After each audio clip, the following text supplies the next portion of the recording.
Está entrando no ar. Programa Café.com.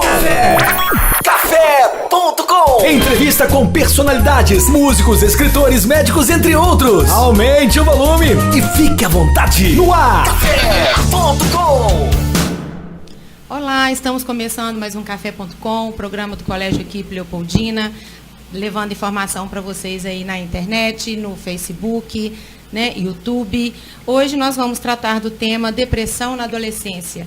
E o interessante é que esse tema foi escolhido pelos próprios alunos, né, que se colocaram preocupados porque vivenciam situações assim ou conhecem alguém. Hoje estamos aqui eu, Adriana, Vaninha Guida, Pablo Pacheco, psicólogo, nosso convidado, a aluna Ana Beatriz Lima e a nossa aluna Bianca Guedes. Pablo, eu gostaria que você falasse para a gente começar, que você situasse qual é a fase realmente da adolescência, porque houve uma mudança nesse critério aí, né? Primeiramente, boa tarde a todos os presentes, os ouvintes. Houve uma expansão, né, do que se entende por adolescência por fatores principalmente sociais, né, percebendo que os jovens têm saído de casa, têm conquistado sua autonomia cada vez mais tarde por diversos fatores sociais, financeiros, de estrutura, de organização. Houve uma extensão aí do que se entende por adolescência e há divergências, mas em geral se entende hoje adolescência até os 24, 25 anos, né? A gente pode dizer que existe, sim, um período que essa adolescência ela é mais forte?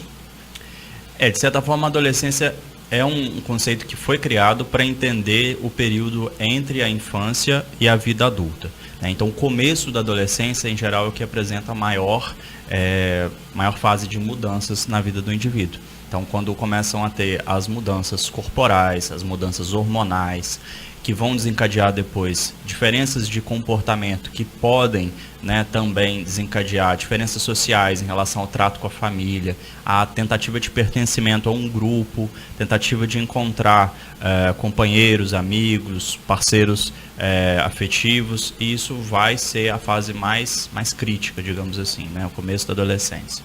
Você dizendo aí que tem a mudança de comportamento, os hormônios que chegam, né? Você acredita que nessa transformação, deixando a fase da adolescência para chegar na fase adulta, da infância para chegar na adolescência, que aí eles acarretam ter aí responsabilidades, né, de uma vida adulta mesmo, você acha que isso pode desencadear mesmo uma depressão? São várias expectativas que vão estar ligadas, né? É interessante a gente começar falando que não existe uma causa definida para o fenômeno de depressão, assim como todos os outros fenômenos mentais, todos os outros transtornos, eles têm várias e várias causas que são, a gente chama de desencadeantes, né? Que se elas estiverem presentes, a chance do desenvolvimento daquele transtorno é maior. Mas não quer dizer que, havendo essa situação, que o fenômeno vai acontecer. Mas sim, é o fato do jovem começar a ter cobranças, né? E muitas vezes do adolescente se espera responsabilidade, tem expectativas como se fosse de um adulto, sendo que muitas vezes ele não vai ter preparo sequer biológico para corresponder a isso, né? Se a gente pensa, por exemplo, para falar de coisas bem mais simples, bem menos controversas, em relação ao desenvolvimento cerebral, a gente vai completar o desenvolvimento cerebral entre os 18 e 22 anos. Então, quando a gente pensa na pré-frontal, né, que é a parte cerebral que se desenvolve por último, que vai ser justamente responsável por controlar impulsos, por inibir comportamentos que são socialmente inaceitáveis. Isso só vai se formar no final da adolescência. Então, quando você começa a esperar de um jovem ali de 14 anos, 15 anos, que ele tem essa responsabilidade, esse controle de impulsos, muitas vezes você está esperando uma coisa que ele não é capaz de te entregar, né? E junto com outros fatores de organização, né, como o jovem se comporta na família, quais tarefas são esperadas que ele cumpra, quais responsabilidades ele de fato desempenha na sua vida diária, muitas vezes a expectativa ela não corresponde com o que ele é capaz de entregar. E isso pode gerar, sim, uma pressão que, em exagero, pode ser também um dos fatores desencadeantes que a gente chama de depressão. E essa questão, por exemplo, que você colocou aí, né, de você atribuir ao jovem algumas responsabilidades. Você acha que facilita mais para o adolescente que já vem desde criança recebendo algumas responsabilidades como uma coisa simples, arrumar o próprio quarto, né? Você acha que essa criança que segue nessa linha de comportamento, de trato dos pais, da família, ela chega nessa fase de adolescente mais fácil? Sem dúvida, com certeza, Adriana, porque o que a gente tem que observar principalmente é o que o jovem, o que o adolescente, ele é capaz de entregar, e ele sempre deve ser incentivado a fazer um pouco além do que ele dá conta nesse momento.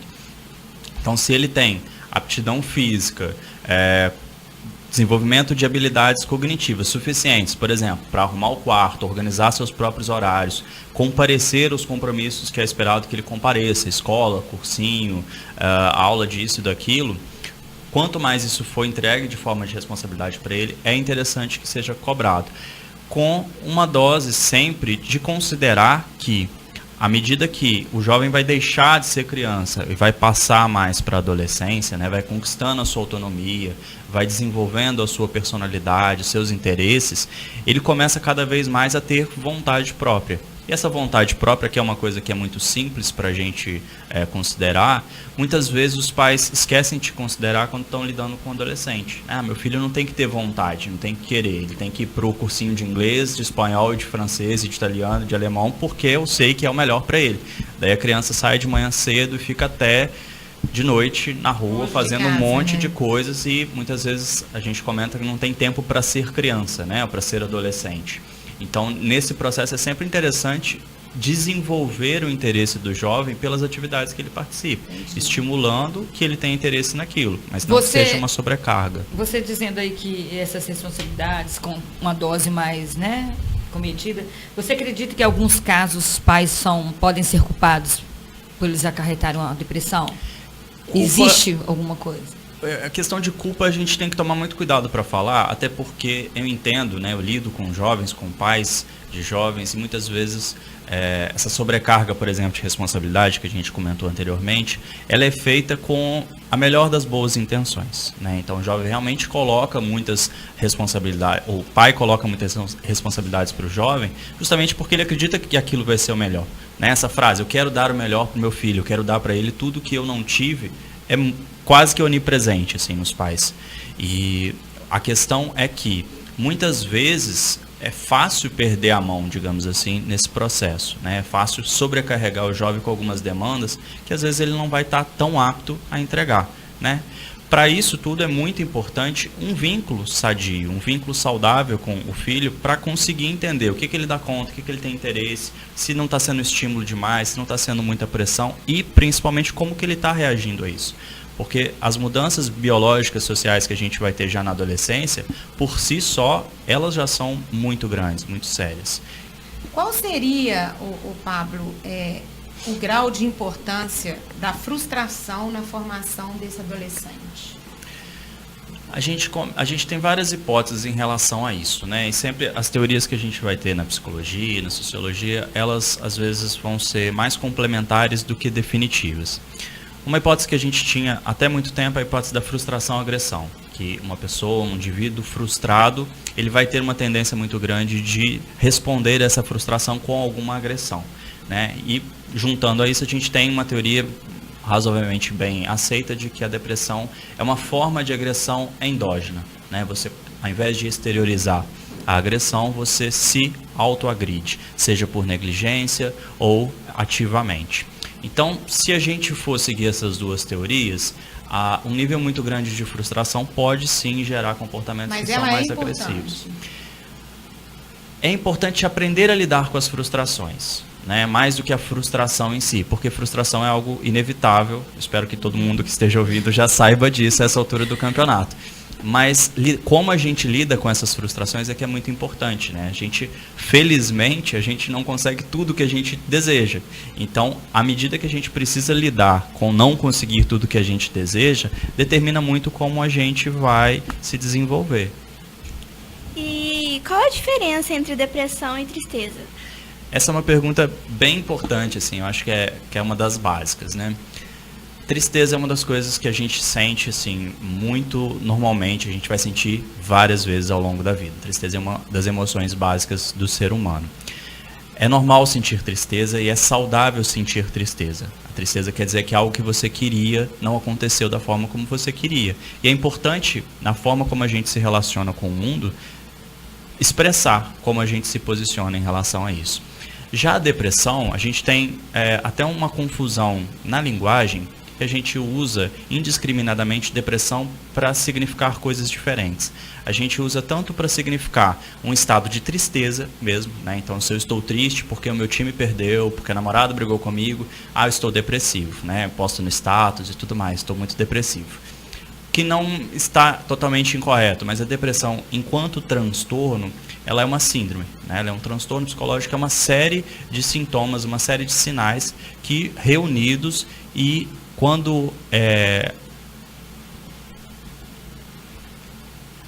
preenchem determinadas características, elas vão de fato determinar um sintoma. Então a depressão clínica, para ser diagnosticada, ela precisa da presença da chamada disforia, né? Quando você se sente com humor abaixo do normal, por uma razão que não seja justificável, por mais que 2 semanas. Isso vai necessariamente desencadear sintomas físicos, né? Então, alteração no peso, alteração no apetite, alteração no sono, seja para mais ou para menos, né? Positiva ou negativa, alteração nas interações sociais em si. Então, é uma série de questões que precisam ser preenchidas para que a gente possa falar da depressão, do transtorno em si.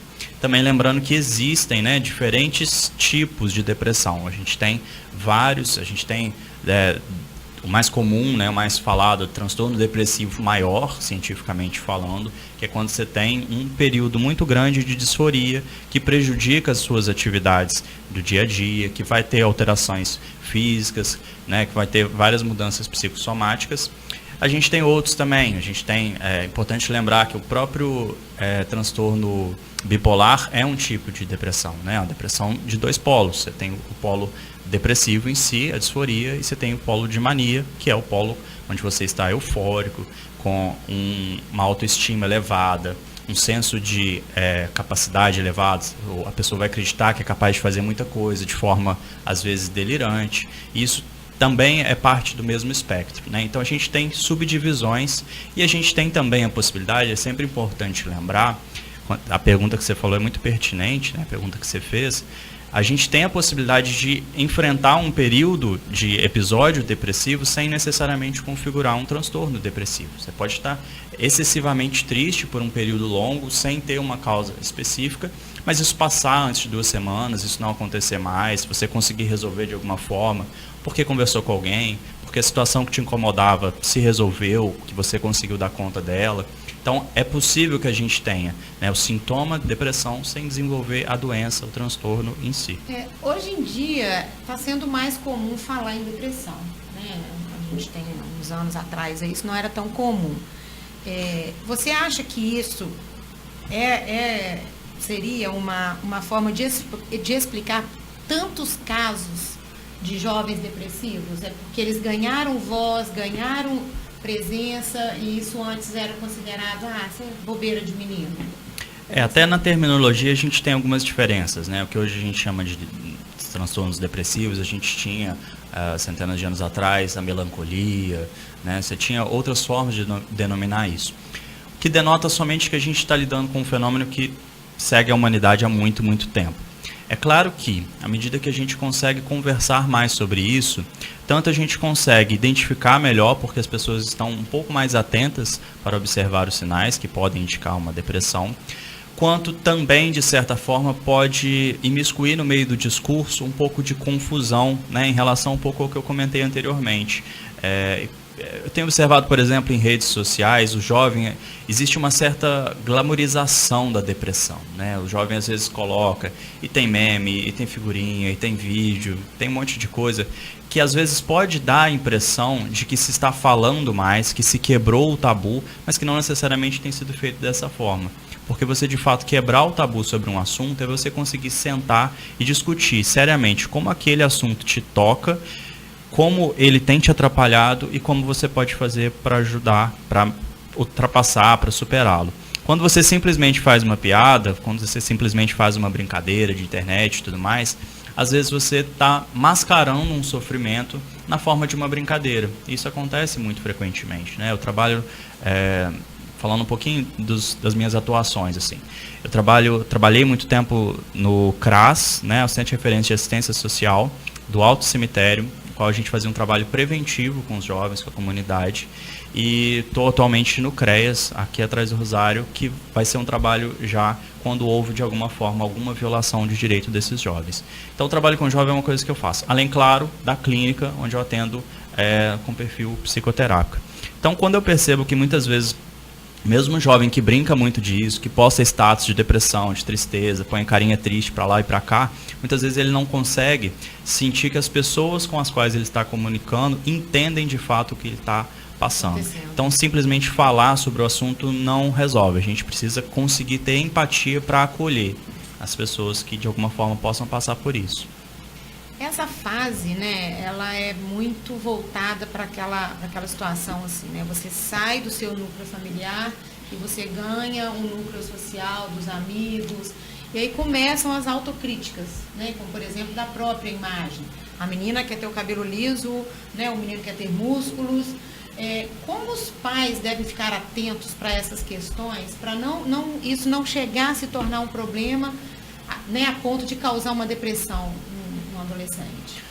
Primeiro, eu acho bom a gente dimensionar o problema, porque a gente está falando de uma coisa muito séria. Assim. No Brasil, a gente tem uma dificuldade de estimar esses números por vários fatores, né, epistemológicos, mas a gente tem pesquisas muito importantes nos Estados Unidos colocando o suicídio como a principal causa de morte de jovens. Né, em segundo lugar, superou recentemente os acidentes automobilísticos.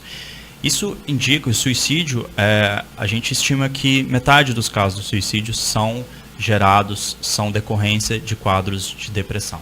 Então a gente está falando da principal causa de morte de jovens nos Estados Unidos e muito provavelmente algo parecido acontece no Brasil. Então a gente está falando de algo que toca todo mundo de alguma maneira. À medida que a gente consegue socializar esse fenômeno, que a gente consegue falar um pouco mais disso, a gente ganha muito no entendimento dessas questões, assim. Me ajuda a voltar para a pergunta. Era sobre essa expectativa da autoimagem, né? Que às vezes a pessoa, o jovem não está satisfeito com a imagem, aquilo ali vai se tornando um problema muito sério, uma autoinsatisfação e às vezes pode gerar uma depressão. Como ficar atento a isso? Né? Voltando um pouquinho para a pergunta, sim. A gente tem também estatísticas mostrando que as mulheres são mais afetadas por depressão. E a gente tem duas principais possibilidades de explicação para isso. A primeira são variações hormonais. A gente sabe que variações hormonais vão desencadear também variações na forma como a pessoa vai processar, né, situações de humor, vai lidar com seus sentimentos, mas a gente tem também situações culturais. Né? A expectativa em cima da mulher ela é muito diferente da expectativa do homem. E aí, nesse ponto, a questão da autoimagem pega muito mais pesado em relação à mulher. A gente vê meninas muito jovens já indo para a escolinha, maquiadas e com todo o cuidado em relação à beleza, à moda, se o shortinho está combinando com a mochilinha, com isso, com aquilo. E que, de certa forma, isso acaba sendo uma pressão extra na hora de se encaixar na sociedade, né? Porque junto com todas as dificuldades de personalidade, das dificuldades de fato lidar com o diferente, eu ainda preciso moldar a minha imagem para que eu consiga parecer interessante para outras pessoas. Isso começa muito cedo, né? Isso é glamorizado. A gente tem várias discussões em relação a concurso de beleza infantil e tudo mais. A gente tem o filme, né? O Pequena Miss Sunshine, que é super interessante, que trabalha um pouco disso também. Isso, eu diria que pega muito pesado especificamente para a mulher, nos dando a dica de que a questão da autoimagem, a questão de como a pessoa se percebe e aceita a sua própria aparência é um fator importante, sim. Então, aquela menina que reclama muito, que está sempre insatisfeita, teria alguma forma, né, alguma dica que você pudesse dar para os pais ao perceberem essa crítica excessiva sobre a própria imagem do jovem? Dizer como... A primeira questão é uma postura geral de que a aparência da pessoa não deve ser significativa para que ninguém goste dela.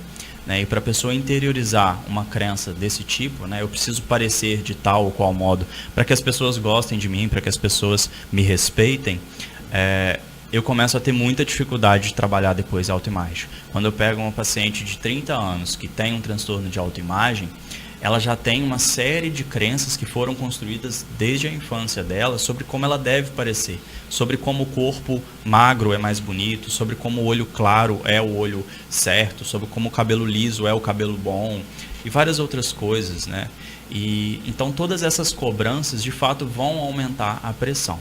Lembrando que não a pura pressão, né, de eventos externos, ela muitas vezes vai ser um fator desencadeante de algum transtorno, né? A gente tem várias etiologias para depressão. A gente tem, sim, de fato, fatores sociais, causas externas, né? A gente vai ter, por exemplo, separação conjugal, né, principalmente no caso dos adultos, ou término de namoro, no caso de adolescente. A gente vai ter brigas, a gente vai ter perda de familiares próximos e importantes, que são fatores importantes no fenômeno que a gente está discutindo, mas que eles não são nunca a causa de uma depressão, por exemplo. Ele pode desencadear um processo que já estava latente por vários fatores biológicos, hormonais, de nutrição, vários aspectos diferentes vão desencadear uma importância nisso.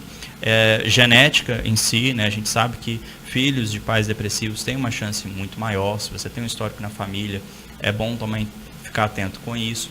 Então, junto com esses fatores, você pode ter algum evento que desencadeie um acontecimento, que desencadeie um episódio.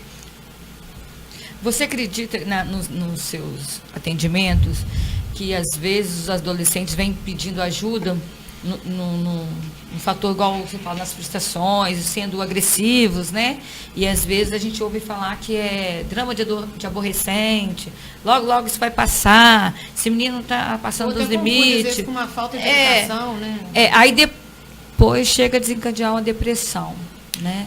E o que fazer?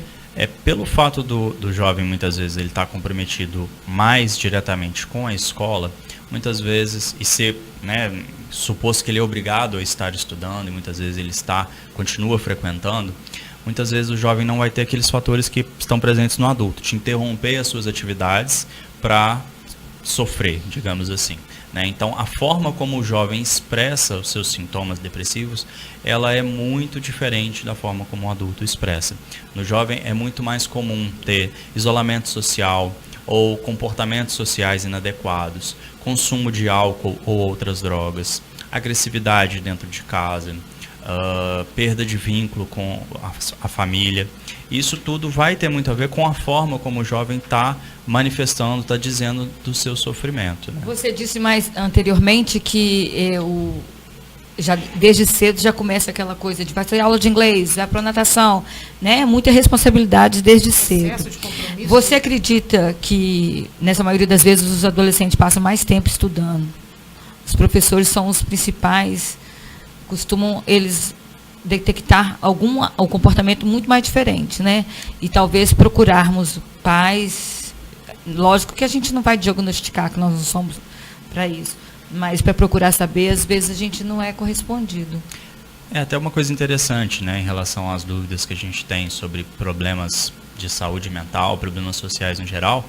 Você não precisa diagnosticar, você não precisa saber exatamente o que acontece para perceber que tem alguma coisa errada, né? E a experiência de quem lida com jovem vale muito também nesse aspecto. Então, não é necessário você estar correto.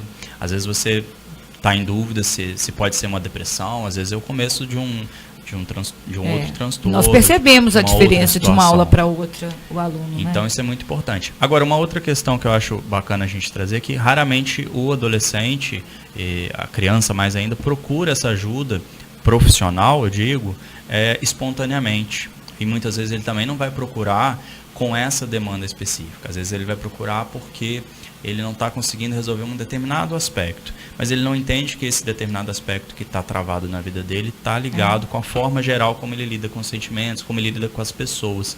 E tem alguma estrutura depressiva na forma como a gente fala, né? A pessoa que vai entrando num processo mais depressivo, ela vai desenvolver uma forma de lidar com as pessoas que dificulta muito a eficácia dos comportamentos dela. Ela pode desenvolver, por exemplo, uma crença geral de que o mundo é um lugar perigoso, hostil, de que as pessoas não são boas, de que as pessoas de alguma forma são inimigos ou que querem atrapalhar ou dificultar a vida dela. e em decorrência disso, ela vai se isolar ou se afastar ou ficar agressiva e vai dificultar ainda mais ela conseguir a própria ajuda que ela precisa. Então, na forma como a gente, e tem a ver com o que a gente disse anteriormente, né, sobre como se fala de depressão, muitas vezes a pessoa com depressão ela tem uma dificuldade extra de conseguir ajuda, não só porque ninguém entende que ela está doente, mas porque às vezes ela mesma nega isso. Si mesma, né? Às vezes você vai tentar conversar, ela vai estar agressiva, ela vai te dar uma resposta ríspida, mas é justamente às vezes o jovem, a pessoa que tem mais dificuldade de conseguir se abrir, conversar, que justamente vai precisar de uma ajuda.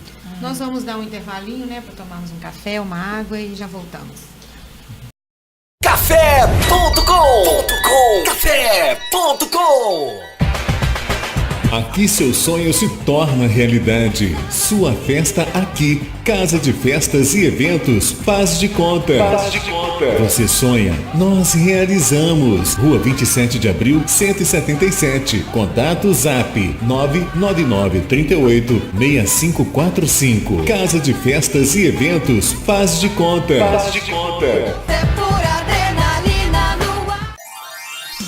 Decorações com balões e balões com gás hélio é na Festa e Companhia. Aluguéis de móveis provençais, artigos para festas em geral, aluguéis de mesas, cadeiras, toalhas, parcelamos sua festa. Festa e Companhia, Rua Presidente Carlos Luz 423, fone 3441-6365. Aluguéis de cortina de LED é na Festa e Companhia. Tambores, móveis rústicos, Festa e Companhia. Faça sua festa com mais alegria. Gente, aquele meu crush americano veio falar comigo. Sério? E aí, como é que foi? Ah, ele disse que gostava de mim. Em inglês? Ah, e aí? E aí, conta, amiga. Aí eu respondi, I like you too. E ele? Como assim, e ele? Eu falei em inglês, gente. Tem noção? Hã? É, I'm speaking. Uhul, I'm speaking. No CCAA você aprende inglês como aprendeu português. E quando você vê, you are speaking. Venha se apaixonar também. 3449-6800. CCAA Leopoldina, Rua Padre Júlio 400. A vida pede menos conservantes, aditivos, irritantes. A vida pede mais o que é caseiro, saudável, maneiro. A vida pede um sabor assim, delicioso pra você e pra mim. Digão Lanches em Leopoldina, Praça do Ginásio e Praça João 23. Fone 3694-5000. Digão, a vida pede um sabor assim. Café.com. Café.com. Voltamos então com o segundo bloco, Café.com.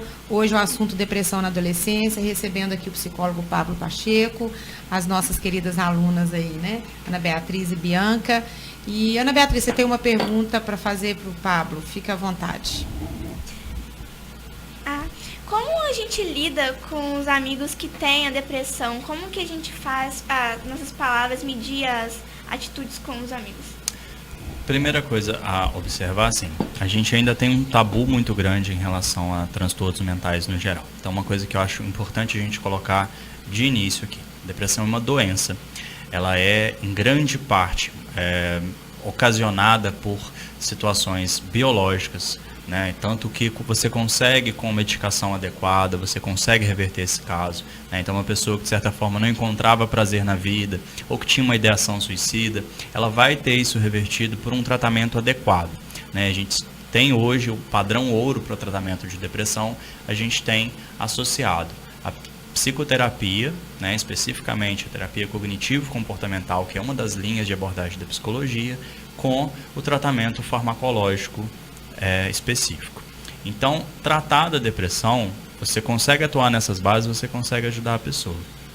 Então, à medida que a pessoa tem muita dificuldade, e principalmente sendo jovem, você ainda não tem estrutura para comunicar o que você sente, para expressar o que está acontecendo contigo.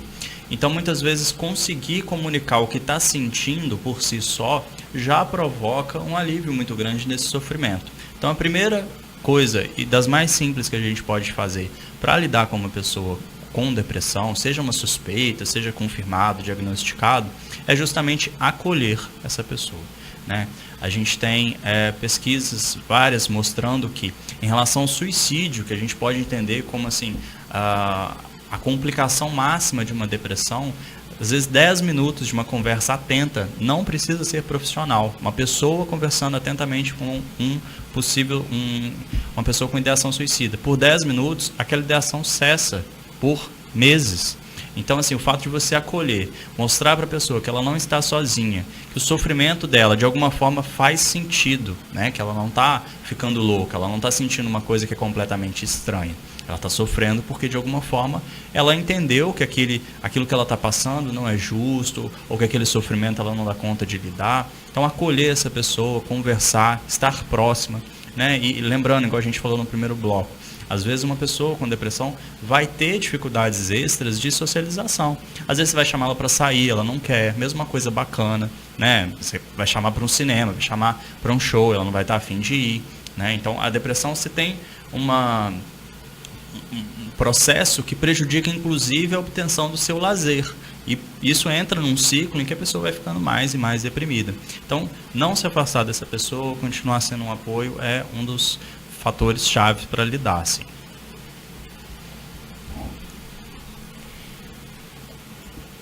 Qual é o papel da escola na cobrança, da escola, da família, da sociedade no geral, na cobrança da postura do adolescente ao todo? Igual a professora Adriana estava falando, assim, eu acho muito interessante que se cobre, sim, né, que o adolescente tenha a responsabilidade, que ele aprenda a lidar com frustrações, mas isso deve ser feito num processo colaborativo com o adolescente. O adolescente tem que estar implicado no que está acontecendo com ele. Ele não pode simplesmente receber ordens superiores e seguir aquilo porque aquilo é o melhor para ele e simplesmente. Ele tem que estar implicado nesse processo e o pai precisa estar próximo o suficiente, o pai, a mãe, o cuidador, quem seja, para conseguir perceber como que está sendo a reação a essa pressão. Porque a pressão em si não é o problema, né? A gente tem uma base, um fundamento da psicologia hoje que não são os fenômenos que definem como a gente vai se sentir, né? Então não é simplesmente o fato de eu ter passado uma determinada situação. É a forma como eu interpreto, a forma como eu lido com essa situação. Tanto que a gente tem diferenças individuais muito grandes, a gente tem diferenças de momento, né? A pessoa com tratamento e sem tratamento, ela vai lidar muito diferente com os mesmos fenômenos, né? Seja uma interação social, seja uma pressão para estudar, seja uma expectativa do pai, da mãe.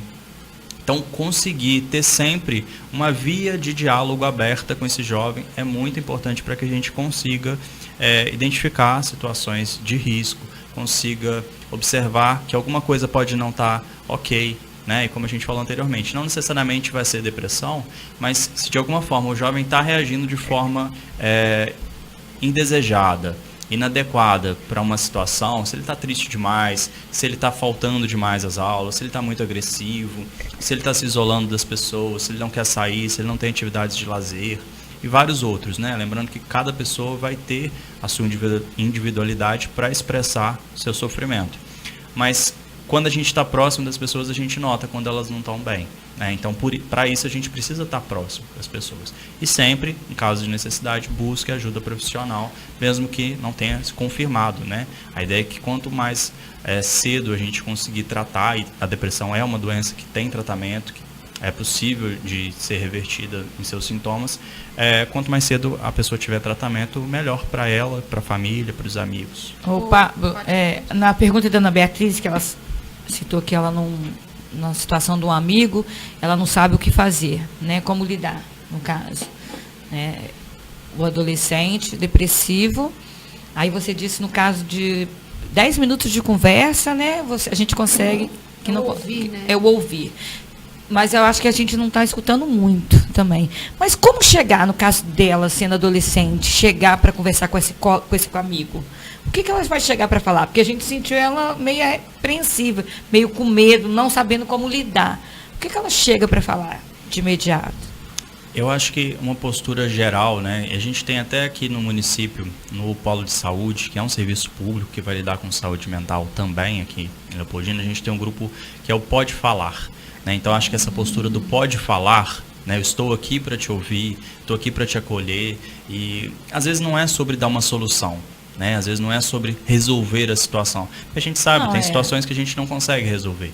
Mas é sobre estar presente, é sobre estar disponível para a pessoa, para que ela não se sinta sozinha.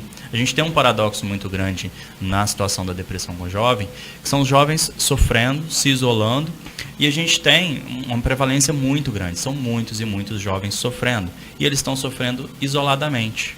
O que é uma coisa muito ruim, né? Porque quando você consegue compartilhar do seu sofrimento, você cria um senso de conexão com as pessoas que ajuda muito.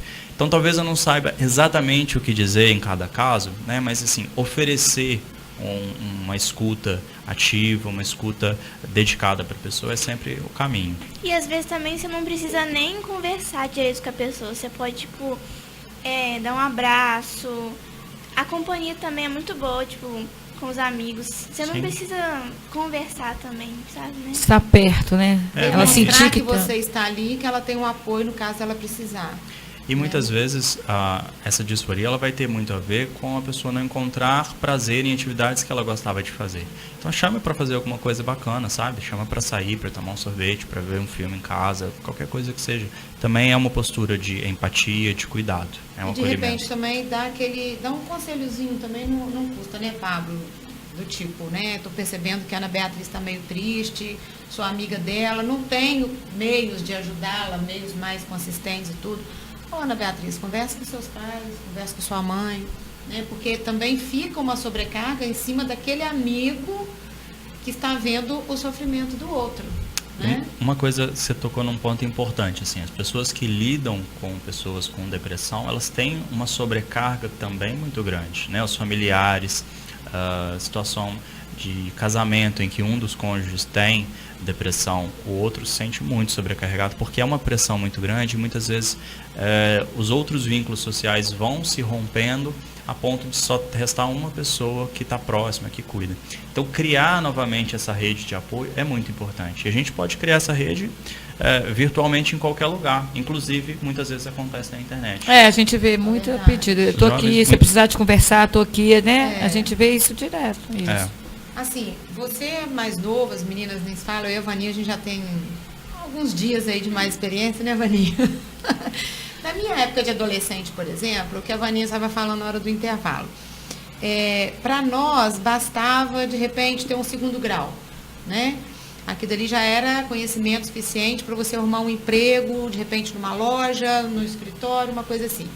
Hoje em dia existe uma certa cobrança, acho que principalmente, né, a gente vê mais de perto da classe média, que os filhos tenham um diploma, que os filhos tenham...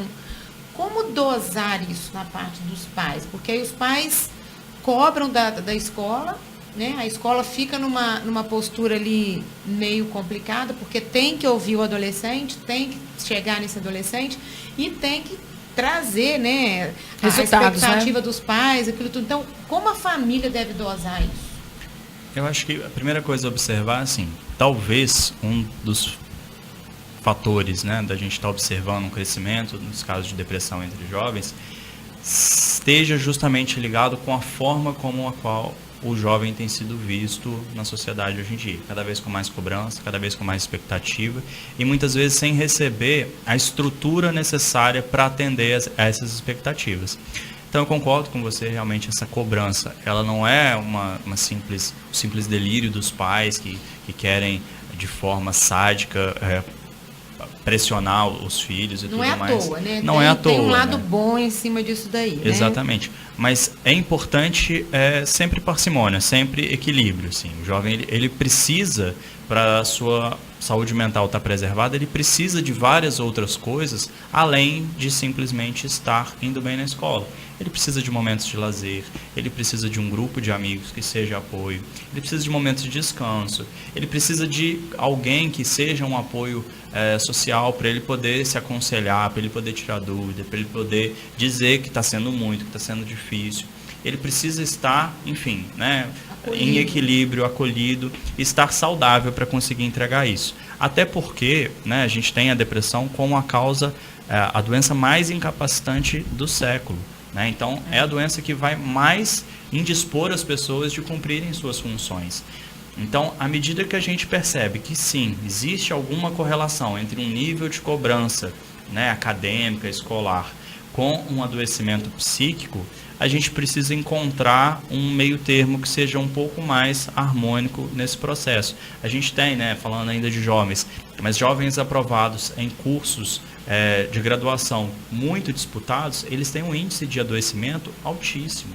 Né? Tem um índice de tentativa de suicídio, de depressão, de ansiedade muito grande. Por quê? Porque esse jovem ele é submetido a uma pressão, a uma rotina de estudos que muitas vezes ele não está psicologicamente apto a desenvolver, ele não dá conta. Né? Tem profissionais sugerindo rotinas de estudo de 12 horas diárias, e sem final de semana, e sem festa, sem namoro e tudo mais. As pessoas não aguentam. O psicológico, até o fisiológico, né, o biológico não dá conta. Um outro fenômeno que a gente tem acompanhado bem de perto também é a questão de adolescentes saindo para estudar fora muito cedo.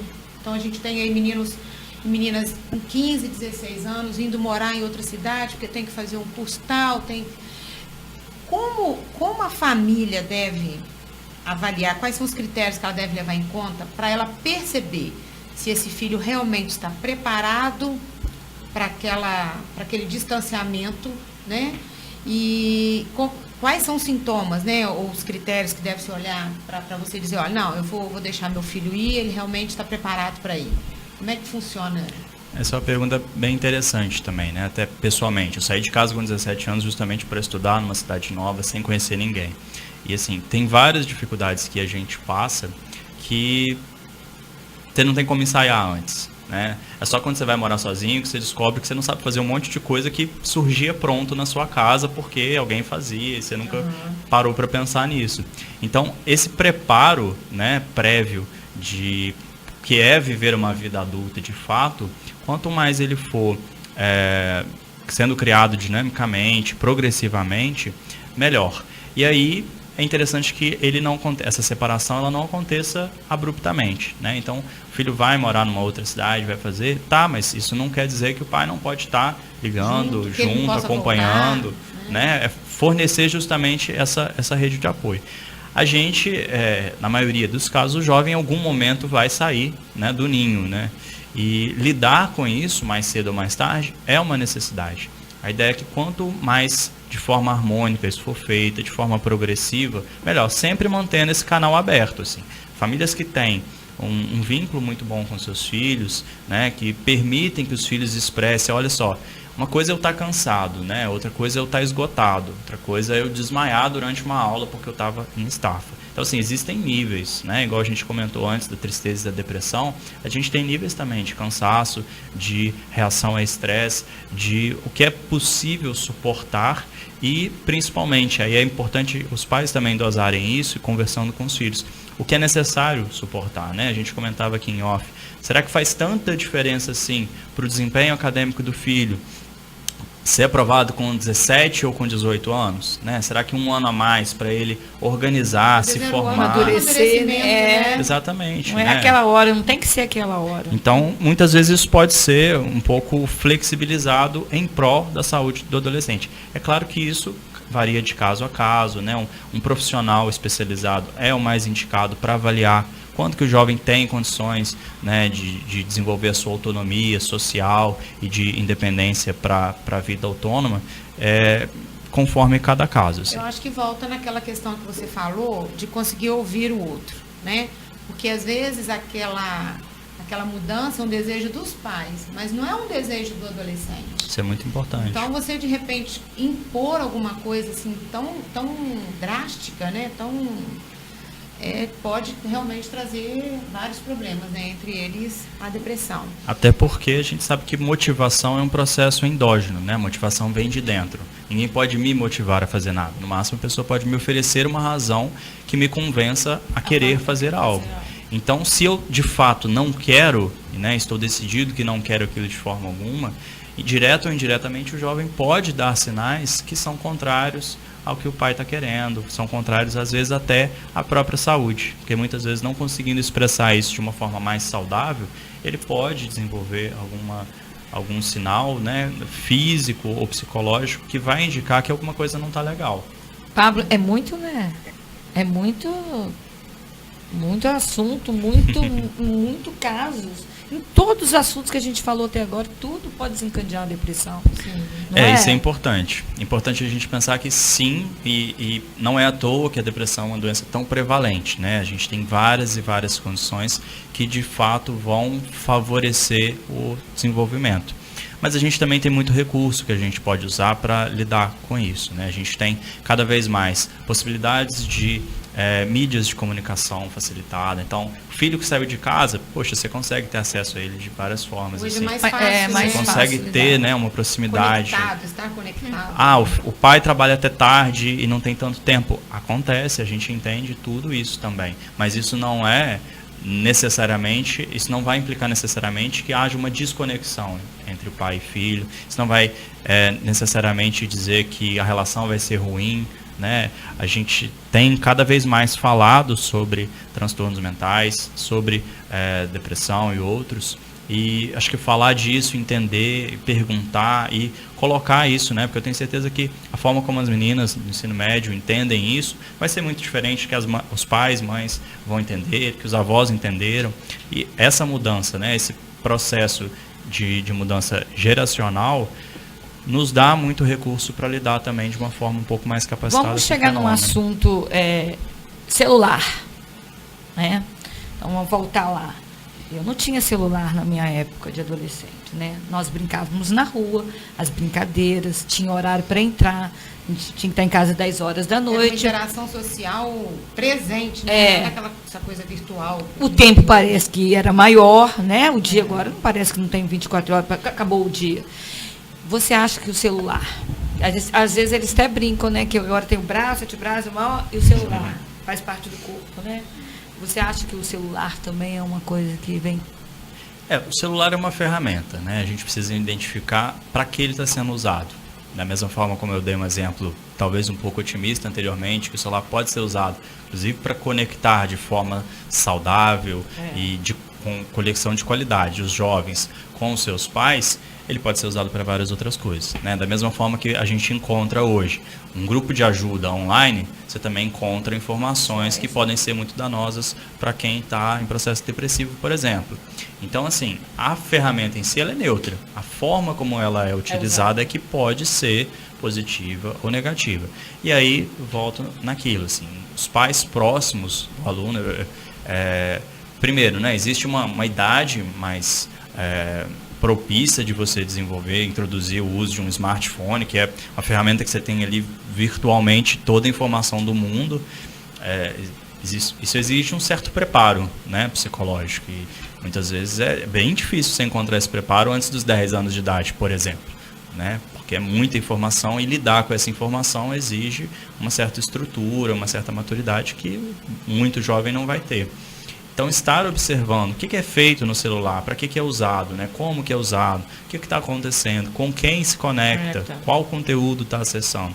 Eu acho que é mais importante do que a gente cair numa armadilha que é um pouco rasa de simplesmente colocar o celular como um inimigo, né? Não acho muito justo isso. Hoje em dia, a gente ouve muito, né, os pais dizerem para os filhos, né? Eu sou seu amigo. Então, a gente vê muitos casos que, às vezes, o pai ele se torna mais amigo do que propriamente pais, né? Como é que a gente consegue limitar essa situação aí? Porque eu acho, na minha opinião, assim, né, faz parte, é importante um pouco da hierarquia e da distância. Você é filho, eu sou pai. Eu acho que até mesmo por uma questão de segurança, não é isso? Segurança de autoridade, né? Acho que essa inversão, essa confusão de papéis é também uma coisa que acontece muito, assim. Os pais, eles muitas vezes têm medo de exercer uma autoridade para o filho, por vários motivos. Por um entendimento errado de que exercer uma autoridade tem que significar violência física, né? Que eu vou educar o meu filho de forma ríspida, de forma violenta. Não é isso. Exercer autoridade você pode e deve fazer sem precisar encostar a mão, sem precisar ameaçar de nada. Você precisa ter uma autoridade, você precisa ser uma figura de respeito. E o pai não deve jamais ser amigo dos filhos. Os filhos devem ter os amigos deles entre pessoas da própria idade. O pai tem que ser uma figura de autoridade justamente para conseguir impor limite e para ser aquele farol que no meio da tempestade o filho tem a quem recorrer. Porque muitas vezes os amigos, mesmo os bem intencionados, não vão ter condições de ajudar. Né? Então, estar disponível também dessa forma, sendo autoridade, é muito importante.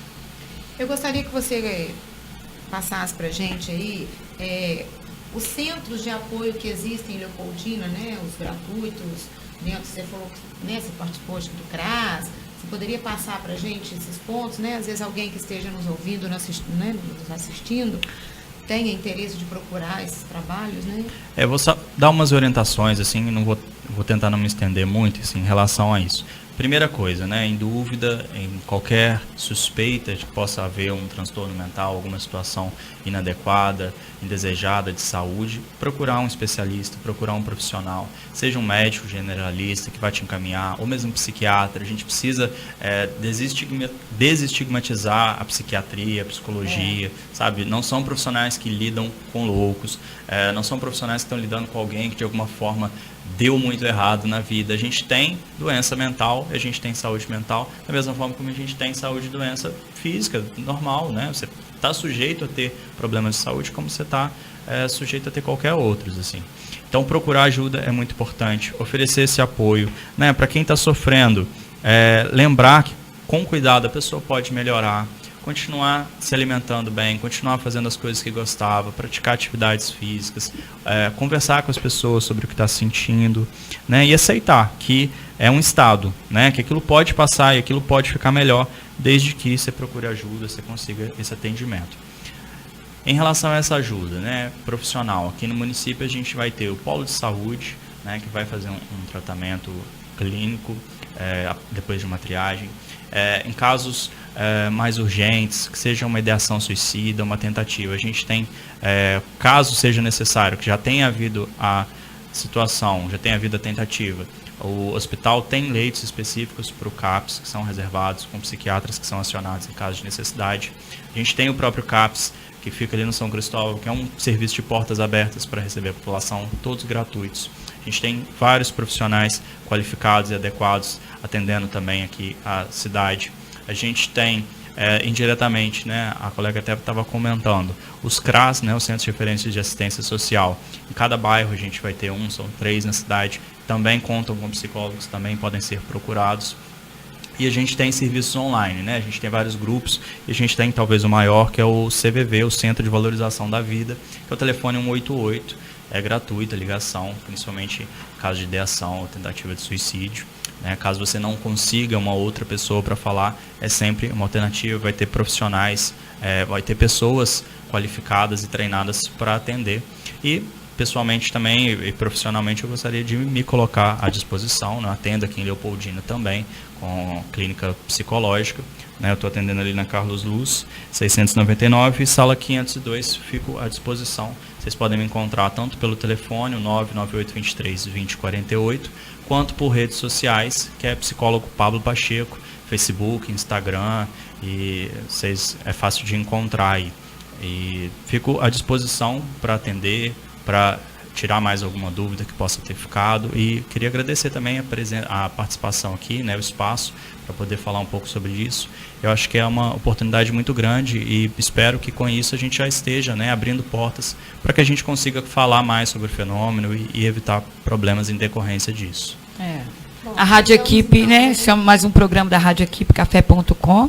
Eu gostaria de agradecer a Bianca, Ana Beatriz, Pablo Pacheco, muito bom, gostamos muito, né? Adriana. Legal, muito produtivo o programa, né? Fica aí a dica para quem está passando por algum conflito interno, né? Arrume alguém de sua confiança, desabafe, né?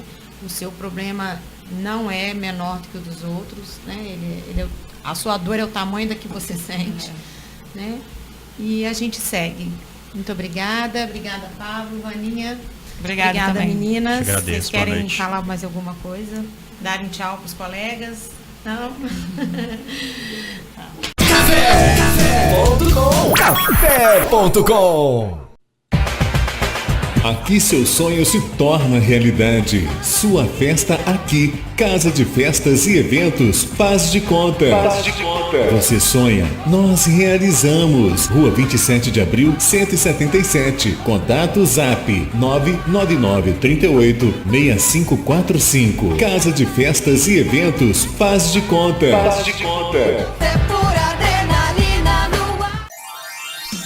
Decorações com balões e balões com gás hélio é na Festa e Companhia. Aluguéis de móveis provençais, artigos para festas em geral. Aluguéis de mesas, cadeiras, toalhas, parcelamos sua festa. Festa e Companhia, Rua Presidente Carlos Luz 423. Fone 3441-6365. Aluguéis de cortina de LED é na Festa e Companhia. Tambores, móveis rústicos. Festa e Companhia. Faça sua festa com mais alegria.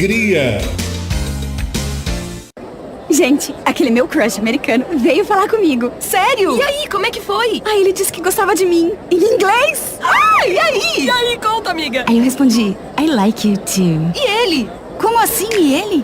Eu falei em inglês, gente. Tem noção? Hã? I'm speaking. Uhul! I'm speaking. No CCAA você aprende inglês como aprendeu português. E quando você vê, you are speaking. Venha se apaixonar também. 3449-6800. CCAA Leopoldina, Rua Padre Júlio 400. A vida pede menos conservantes, aditivos, irritantes. A vida pede mais o que é caseiro, saudável, maneiro. A vida pede um sabor assim, delicioso pra você e pra mim. Digão Lanches em Leopoldina, Praça do Ginásio e Praça João 23. Fone 3694-5000. Digão, a vida pede um sabor assim. Café!